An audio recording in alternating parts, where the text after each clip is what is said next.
you guys do another public hearing, there's been talk about a field hearing or doing another public one here. What do you think would be a better? I mean, I think the best is to have it here. But I don't know. I'm not opposed to field hearings, obviously. Yeah. I just think that the first hearing was so, I thought, helpful. Yeah.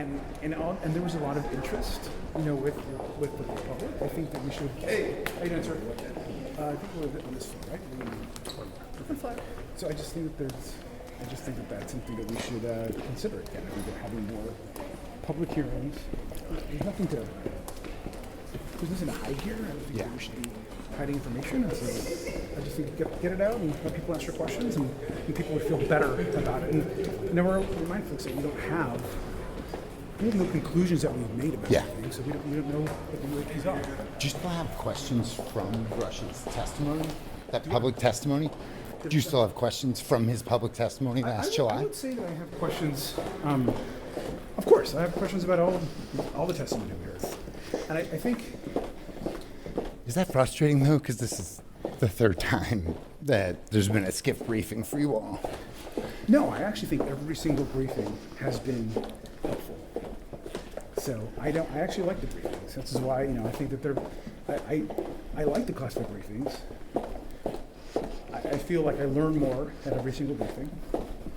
I also think there needs to be public hearings so you can ask your questions in public and get responses in public.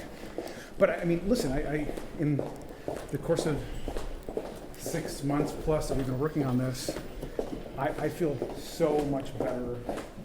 I just feel so much more informed about the topic, the offices of jurisdiction, the process of the Department of Defense, the Office of AARO. Yeah. And so it's important for me, as someone that's interested generally in the topic, and have been long before I was in Congress, to learn, absorb the information, and ask public questions.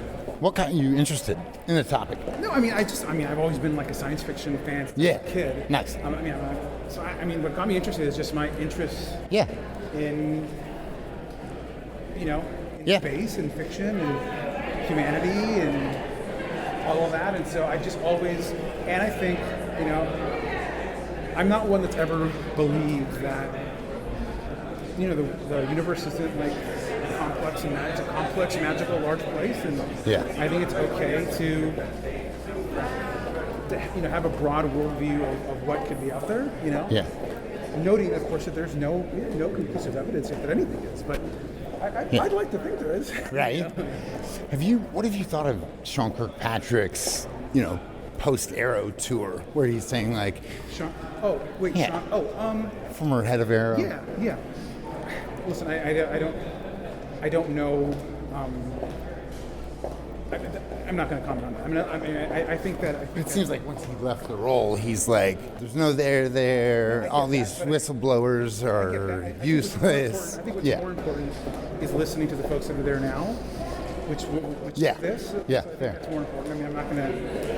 I don't know him, and I'm not sure what his... I'm not sure what he's had to say. Any former official, I think, generally has credibility, and we should listen to. But I think it's more important to listen to the folks that are there now, and it's more important for the public and for lawmakers to understand the complex system of how this is reported, which I feel like I understand so much more today than like I ever did. Nice.